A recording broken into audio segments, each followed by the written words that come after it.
Vous souhaitez vous exprimer sur un sujet qui vous tient à cœur? Studio Qualita vous donne la parole. Tous les mercredis. Bonjour à tous et bonjour à toutes.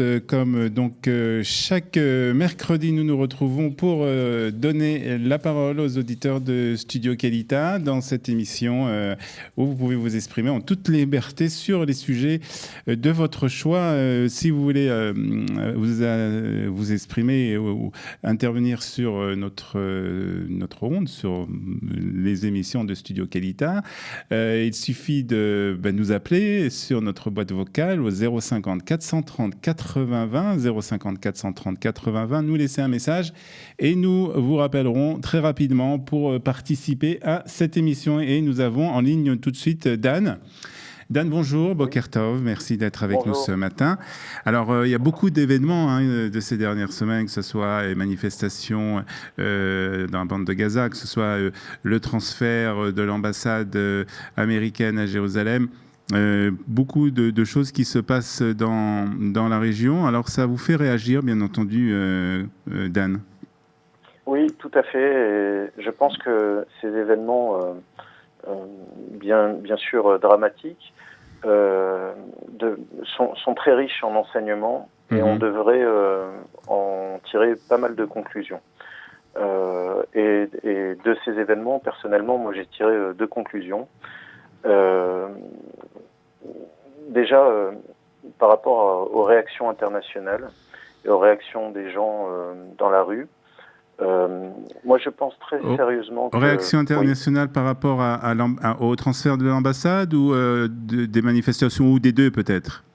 Oui, pardon, j'ai oublié de préciser, je pensais aux manifestations à Gaza. Voilà. Je pense que la réaction des Palestiniens, des Arabes palestiniens de Gaza est très très intéressante, parce que notamment par rapport aux réactions qu'elle suscite. Je pense profondément que ceux qui aujourd'hui condamnent, dénoncent, crient parfois dans les manifestations à mort Israël, condamneront, dénonceront, écriront exactement la même chose, sauf qu'au lieu de dire Israël, ils diront mort aux Juifs demain. Moi, je pense qu'une telle haine antisioniste et anti-israélienne n'a pas d'explication rationnelle, si ce n'est qu'elle est sous-tendue par une haine profonde des Juifs. Je suis persuadé que quand ils dénoncent aujourd'hui Israël et les sionistes, c'est pas à Israël et aux sionistes qu'ils pensent, c'est bien aux Juifs qu'ils pensent. Pourtant, ouais. Lorsqu'on interroge justement ces personnes qui se disent antisionistes et qui crient justement des choses contre l'État d'Israël, ils se défendent en disant on a le droit de ne pas être d'accord avec la politique israélienne, de dénoncer la politique israélienne, tout en étant ne pas être antisémite. Vous dites qu'en fait on arrivera en fin de compte à cet antisionisme. Oui, je suis parfaitement conscience de ce qu'ils disent, mais pour se prouver du contraire, c'est très simple. Il n'y a qu'à regarder les milliers de morts palestiniens en Syrie. Pourtant, ce sont des Palestiniens, des Arabes palestiniens aussi dans des camps en Syrie qui ont été tués par Assad et qui n'ont pas du tout fait bouger le moindre cil de ces mêmes gens qui nous disent que ça n'a rien contre Israël. Donc l'explosion de haine médiatique, politique, etc. à l'encontre d'Israël, c'est certainement pas dû aux quelques morts palestiniens, parce que si c'était la cause palestinienne qu'ils défendaient, si c'était les pauvres Palestiniens qu'ils défendaient, évidemment, les Palestiniens qui se trouvent de l'autre côté de la frontière auraient eu le même type auraient suscité le même type de réaction. Donc, à mon avis, pour vivre aussi en France et ressentir l'atmosphère générale qu'il y a ici, les affrontements à la frontière, en fait, ça n'a servi que de catalyseur, que de déclencheur. Il y a en France aujourd'hui une réalité d'un antisémitisme croissant en France et en Europe, hein, Mmh. qui fait que la moindre étincelle donne lieu à ce genre de surréaction médiatique et politique et populaire. Ouais. Ce n'est pas les quelques morts à Gaza qui peuvent faire réagir autant. Il y a eu, pour parler de la France a commis des massacres en Afghanistan. Elle a commis des massacres sur des populations civiles, Oui. en Côte d'Ivoire. Et ce sont des faits qui ont été avérés, des faits qui sont connus. Il y a même des vidéos où on voit de façon très cynique des soldats français rire alors qu'un village afghan est bombardé.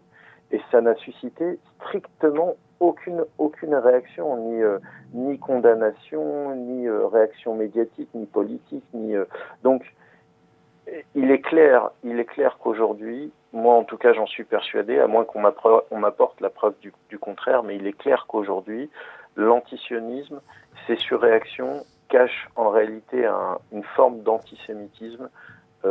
Et je ne trouve pas d'autre explication à ça. Alors, Voilà. la question qu'on pose souvent dans ce genre de cas, c'est comment Israël doit réagir, parce que d'un côté, vous dites qu'en fait, que quoi qu'Israël fasse, de quelle manière Israël agira, elle sera blâmée de toutes les manières. Donc, est-ce qu'il y a vraiment une utilité à ce qu'on appelle mettre en œuvre une hasbara israélienne, c'est-à-dire une sorte de propagande israélienne pour expliquer un peu la position israélienne? Oui, tout à fait. D'ailleurs, c'est intéressant votre question parce que ça me donne l'occasion de passer, de développer la deuxième conclusion à laquelle je suis arrivé en voyant ces événements à Gaza. Alors, déjà, pour répondre à votre question, je pense que la hasbara, c'est-à-dire l'explication, la justification des actions israéliennes, est de toute façon importante. Parce que dans le futur, je ne parle pas d'aujourd'hui, parce que de toute façon, comme vous dites, quoi que fasse, quoi que dise Israël sera condamné. Mais dans le futur, je pense que c'est important qu'il y ait eu à un moment donné une explication, parce que quand on reverra de façon historique dans les salles de classe ce qui s'est passé, on pourra dire les Israéliens l'ont dit, les Israéliens ont expliqué telle chose et telle chose. Donc pour le moment, c'est peut-être pas très utile, mais dans un futur, ça sera utilisé peut-être par les historiens ou pour enseigner un peu ce qui s'est passé dans la région à cette époque. Exactement. Si on reprend l'exemple de la Shoah, un des arguments pour défendre les populations civiles et populations et pays qui ne se sont pas révoltés contre cette Shoah en disant qu'est-ce que vous faites aux Juifs, etc. C'était on ne savait pas. Ouais. Grâce à cette hasbara, aujourd'hui il y a Internet. Grâce à cette explication, dans le futur, les gens ne pourront pas dire « Ah, mais on ne savait pas ». Si vous saviez, si vous vouliez creuser un peu, si vous écoutiez un petit peu les démonstrations de Benjamin Netanyahou, qui sont... on peut penser ce qu'on veut de Benjamin Netanyahou, mais il a fait quand même plusieurs vidéos qui sont très intéressantes. Ouais. Donc, voilà, et je pense que c'est intéressant. Maintenant, juste par rapport à ma deuxième conclusion, moi, je pense que ces événements dans la bande de Gaza devraient nous interpeller sur le fait de donner ou pas des territoires aux Palestiniens. Si on y réfléchit bien, ce qui s'est passé devrait enterrer définitivement cette solution proposée et préconisée de 2 États pour 2 peuples. Si aujourd'hui il existe, tout le monde est d'accord, 2 sortes d'Arabes palestiniens, ceux qui vivent dans la bande de Gaza et ceux qui vivent en Judée-Samarie. On peut rajouter aussi les Arabes israéliens qui sont aussi palestiniens. Qui sont aussi palestiniens et qui vivent en Judée-Samarie. Ouais. Et avec qui on a eu le plus de problèmes ces dernières années, avec qui nous a envoyé des missiles, des cerfs-volants enflammés, qui a creusé des tunnels, qui a enflammé des pneus, etc. pour nous polluer. Et bien c'est précisément à ceux à qui on a donné un territoire, avec qui on a eu des problèmes. Pas les autres. Aujourd'hui, qui à cause de qui Israël est condamné, montré du doigt par la communauté internationale et les médias, pour qui les gens se manifestent dans les rues et disent Israël assassin, etc. Et ben c'est précisément, et ça c'est extraordinaire, ça devrait être une leçon magnifique, c'est précisément ceux à qui on a donné un territoire. Normalement, une autonomie. Je me souviens à l'époque, au moment du retrait de la bande de Gaza, il y avait eu des justifications pour cela, parce qu'il y avait toute une aile dure, une aile droite de la politique israélienne qui était contre ce retrait. Ouais. Et la justification, c'était mais ça va être extraordinaire, c'est un grand pas, donner ces territoires, au moins on est sorti de là, c'est un grand pas, que ça va aider à la paix, que ça va aider à la sécurité. C'est exactement les mêmes arguments utilisés aujourd'hui par ceux qui appellent à la solution de 2 États pour 2 peuples. Alors, si vous voulez, les choses sont tellement évidentes parfois, elles sont tellement proches de nous, que parfois on les voit pas. On n'arrive pas à ce type de conclusion. Mais là, de fait, on a des problèmes, non pas avec les Palestiniens qui sont encore en Judéa-Samarie, mais ceux avec qui on a donné un territoire. Donc, voilà, ça devrait nous donner un enseignement pour le futur. Ça doit nous donner, d'après vous, une leçon. Donc, vous voyez mal, en tout cas, une solution à 2 États dans l'état actuel des choses. Je vois pas du tout une solution à 2 États, sachant que de toute façon, il est clair que même les Palestiniens modérés aujourd'hui souhaitent une solution sans Israël, parce que ne pas reconnaître le caractère juif de l'État d'Israël, c'est déjà, ça devrait déjà nous donner une idée de ce qu'ils souhaitent. Et quand on voit dans les cartes et les cartes qui sont montrées dans ces colloques et dans les manuels, on voit que Israël n'existe pas du tout. Israël, le territoire palestinien, entre guillemets, ça comprend Tel Aviv, ça comprend, donc je pense que il n'y a pas de solution à 2 États. Il n'y a pas de partenaire, en tout cas. En tout cas, merci d'avoir exprimé ces idées, Dan, sur les ondes de Studio Kalita, avec toujours autant de clarté, en tout cas. Merci à vous. Merci, Dan. Bonne journée. Bonne journée. À bientôt. Voilà, notre numéro de boîte vocale, c'est le 050 430 80 20. C'est le numéro de téléphone que vous pouvez composer si vous voulez, vous exprimer sur les sujets d'actualité. Dan nous a beaucoup parlé des manifestations qui ont eu lieu dans la bande de Gaza, ainsi que du problème avec les Palestiniens, avec une idée très claire, en tout cas pour Dan, qu'il n'y aura pas une possibilité d'avoir une solution à 2 États dans l'état actuel des choses. Et nous allons continuer de parler des sujets d'actualité, en particulier du transfert, du retrait de Donald Trump de l'accord avec l'Iran, et bien d'autres sujets avec notre prochain auditeur, puisque nous avons Serge Frati en ligne. Bonjour Serge, merci d'être avec nous ce matin. Bonjour. Après la décision de Donald Trump de se retirer de l'accord avec l'Iran, de aussi ce qui se passe dans la bande de Gaza, et ce qui se passe aussi, comment les choses sont relatées dans les médias occidentaux. Autant de sujets que vous voulez aborder ce matin, Serge. Oui, je voulais aborder ce sujet parce que j'entends tellement de choses depuis longtemps dans les médias, et c'est toujours la même chose, ils sont tous dans le même trip. Je suis pas d'accord du tout avec tout ce que j'entends, et je vais vous dire pourquoi. Je pense que la décision du président américain Donald Trump de se retirer de l'accord sur l'union nucléaire aura au contraire des effets positifs sur la région, contrairement à tout ce qui se dit en Europe notamment, et pour 6 raisons. Si vous permettez, je peux vous les donner. Oui, on écoute. Alors, premièrement, l'accord de 2015 sur le nucléaire avait une limite, c'était 2025.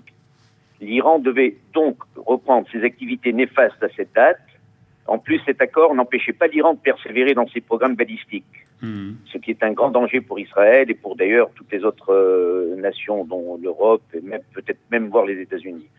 Ce pays, donc, il pouvait continuer à développer ses missiles balistiques à distance et en précision, surtout pour cibler Israël.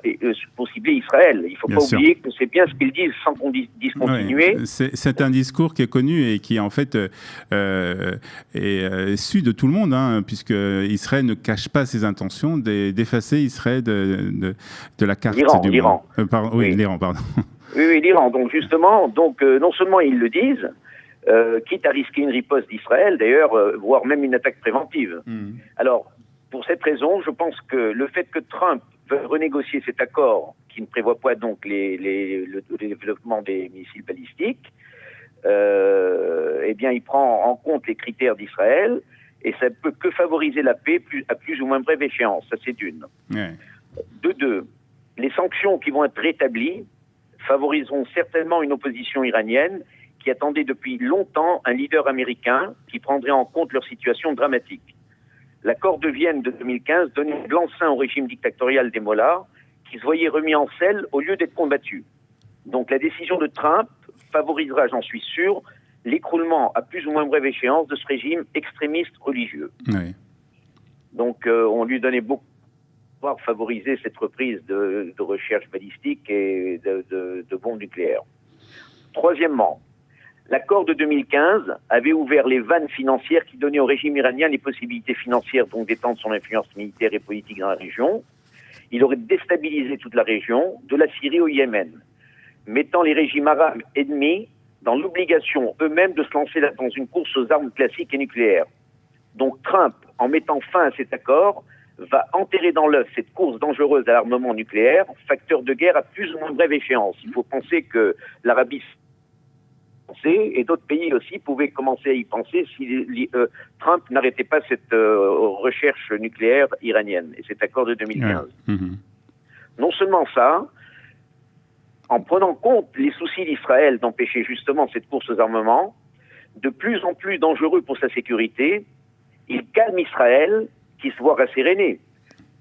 Car Israël n'avait pas d'autre choix que d'attaquer l'Iran avant que les menaces de ce pays ne deviennent de plus en plus crédibles et dangereuses pour sa sécurité. En se retirant donc de l'accord, Trump redonne confiance à Israël et redonne foi à ce pays en montrant que le leadership américain est de nouveau en place dans cette région. Obama l'avait complètement perdu. L'Arabie saoudite d'ailleurs et tous les pays arabes amis se voient également confortés. Donc il y a une nouvelle alliance en fait qui se crée dans la région, en fait, un nouvel axe qui se crée dans la région. Bien sûr, et puis cet axe est rasséréné parce que sans leadership américain, c'était un peu l'anarchie dans la région. Il y avait beaucoup de pays qui voulaient faire exactement comme l'Iran. Mais dans cette histoire, il faut penser à la Russie. La Russie, qui se croyait seule et libre d'agir à sa guise, se voit obligée, elle aussi, de composer avec les Américains, qui sont revenus et influents dans la région. Donc avec un allié comme Israël de plus. Et lui est le plus visé par l'expansionnisme iranien qui ne cache pas son plan d'encerclement d'Israël à partir de la Syrie, du Liban et de Gaza. Et on a vu d'ailleurs qu'Israël a réagi à pour éviter justement que l'Iran soit présente en Syrie, en bombardant de nombreuses positions iraniennes en Syrie, avec pratiquement l'accord tacite des Russes, puisque le président Poutine, dit-on, était au courant de ça. Bien sûr, Israël a carte blanche, on le voit bien, pour déjouer ce plan iranien. Poutine a fait comprendre aux mollahs iraniens qu'il ne peut les obliger à déguerpir de Syrie, mais qui n'empêchera pas Israël, parce qu'il ne peut pas déjà, et Israël va les obliger à partir. Trump, avec l'appui qu'il donne à Israël, justement, empêchera la région de sombrer dans la guerre. Personne ne pouvant contrecarrer cette alliance américano-israélienne, elle est trop forte pour la contrecarrer, la guerre n'aura donc pas lieu. C'est l'équilibre de la terreur. C'est l'équilibre des forces à nouveau mis en place depuis le départ d'Obama par Trump, qui fera reculer la guerre encore pour longtemps. Donc en fait, on voit un isolement de l'Iran carrément, que ce soit par Trump, bien entendu, avec ce retrait, et puis aussi tacitement, pratiquement par la Russie, qui donne carte blanche à Israël. Il y a quand même une question que je voudrais vous poser, c'est le rôle des Européens dans tout ça. Alors les Européens, ils commencent à réfléchir, à revoir un autre accord. Merkel vient de dire, après Macron justement, qu'il l'avait dit aussi, que peut-être ne pas annuler l'accord, mais le remanier, peut-être revoir le problème des missiles balistiques, revoir Ah, je crois qu'on vous a après perdu. laquelle... Serge, Donc, oui. on vous a un peu perdu là. Alors, on reprenait jusqu'à Merkel. On vous a entendu sur la décision de Merkel de revoir un peu l'accord. Oui, donc Merkel et Macron ont dit que cet accord n'était peut-être pas à annuler, parce qu'ils n'ont pas le courage de dire qu'il faudrait l'annuler, mais de le remanier, c'est-à-dire de reprendre le problème des missiles balistiques qui avaient été laissés de côté, qui est un casus belli pour Israël. Elle ne peut pas laisser l'Iran développer ses missiles balistiques, qui sont justement faits pour être lancés sur Israël à la première occasion. Et revoir également la date limite de 2025, après laquelle l'Iran aurait été libre de développer même son programme nucléaire.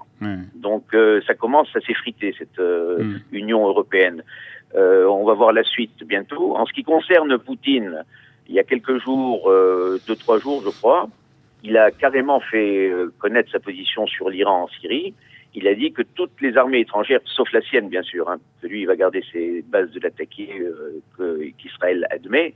Donc il a demandé à toutes les forces étrangères qui étaient venues pour sauver le régime d'Assad de quitter maintenant la Syrie, que c'était fait. Donc on voit bien que Poutine ne va peut-être pas les obliger par la force.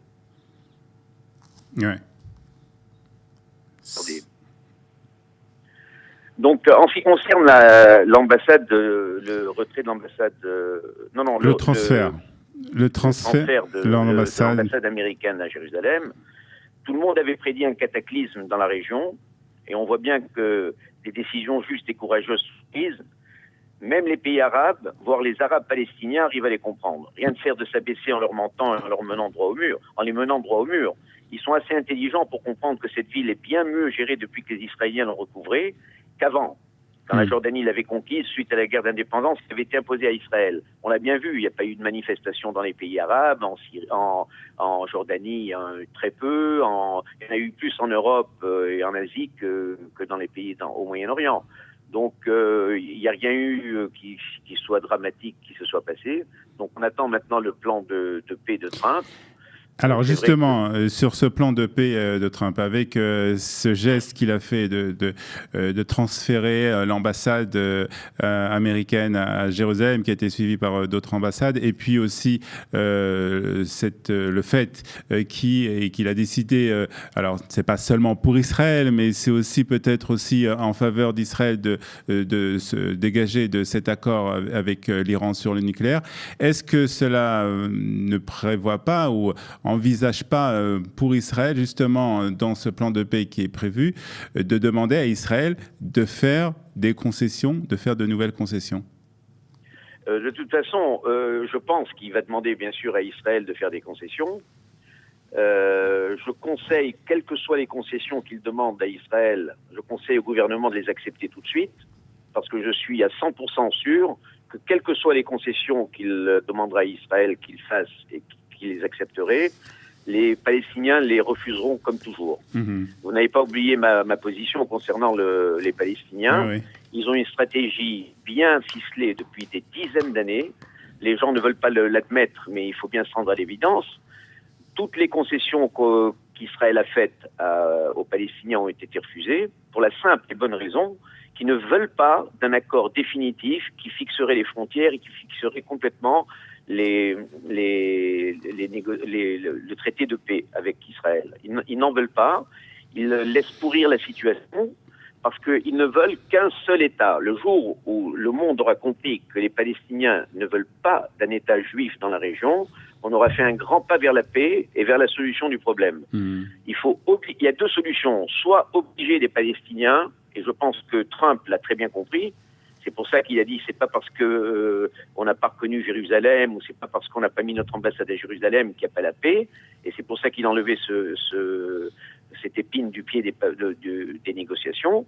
Il a dit, il faut bien que les gens comprennent que Jérusalem est bien la capitale d'Israël et que tout le reste est négociable. Et il a très bien compris, Trump, que quelles que soient les concessions qu'il va demander, elles ne pourront jamais être acceptées par les Palestiniens. C'est pour ça qu'il a des alliés dans la région dont ils pensent qu'ils vont obliger les Palestiniens à accepter. C'est là qu'on va voir un petit peu bientôt la solution. C'est que pour une fois, au lieu de mettre toute la pression sur Israël comme l'ont mise Obama, les Européens et tout le monde, le président Trump a eu l'intelligence de comprendre que ce sont les Arabes qui doivent forcer les Palestiniens à accepter un accord, parce que jamais ils ne pourront l'accepter normalement. Il faut les obliger. Parce qu'Israël, Trump l'a très bien vu, a fait toutes les concessions dans le passé, et elles n'ont jamais été acceptées. Vous verrez bien, hein, je vous prédis ça, hein, je peux l'avancer, quelles que soient les concessions que Trump demandera aux Israéliens, vraiment, je le conseille aux dirigeants israéliens de les accepter. Parce qu'elles ne seront pas acceptées par les Palestiniens. Non, comment ? Parce qu'elles ne seront pas acceptées par les Palestiniens, c'est ce que vous pensez en tout cas. Je pense qu'elles seront refusées par les Palestiniens. Oui. Sûr et certain. Et elles seront refusées, et après il y aura donc des pressions arabes pour les faire accepter. Ça prendra beaucoup de temps, et on arrivera toujours à la même solution, à la même situation, je veux dire. C'est-à-dire que les Palestiniens vont attendre 10, 15, 20, 30 ans que sur le terrain, la solution à 2 États ne soit plus possible et ne soit plus acceptable pour proposer enfin leur État palestinien, Israël, Palestine, où juifs, musulmans, chrétiens pourront vivre en toute sécurité, une voix, un homme, un premier ministre palestinien, puisqu'ils seront plus nombreux peut-être dans 20-30 ans, qui arriverait pacifiquement à la tête de l'État d'Israël, qui ne sera plus un État juif. C'est exactement leur stratégie depuis le début. Très bien, Serge, merci en tout cas d'avoir partagé cette analyse avec nous ce matin sur Studio Qualita. Merci. Merci beaucoup. Bonne journée. Bonne journée, à bientôt. Voilà, nous avons terminé cette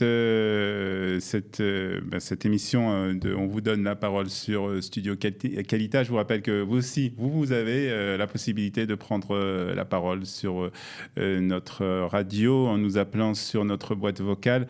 Le 050 430 80 20, 050 430 80 20, nous laisser un message et nous vous rappellerons, vous avez le droit d'intervenir sur n'importe quel sujet. Je vous rappelle, une émission en toute liberté sur Studio Qualita, et la preuve est que nous avons des auditeurs de toute audience et avec toutes des idées qui sont de tous les côtés de la carte politique. Donc voilà, n'hésitez pas à nous appeler pour participer aussi à ce grand dialogue que nous avons voulu installer sur Studio Qualita. Merci à Ariel pour la réalisation technique, merci de nous suivre chaque semaine, et on se retrouve la semaine prochaine. Bye bye. Vous souhaitez vous exprimer sur un sujet qui vous tient à cœur ? Studio Qualita vous donne la parole. Tous les mercredis, Olivier Granillic vous ouvre les portes de Studio Qualita pour une émission en toute liberté. On vous donne la parole, c'est tous les mercredis sur Studio Qualita.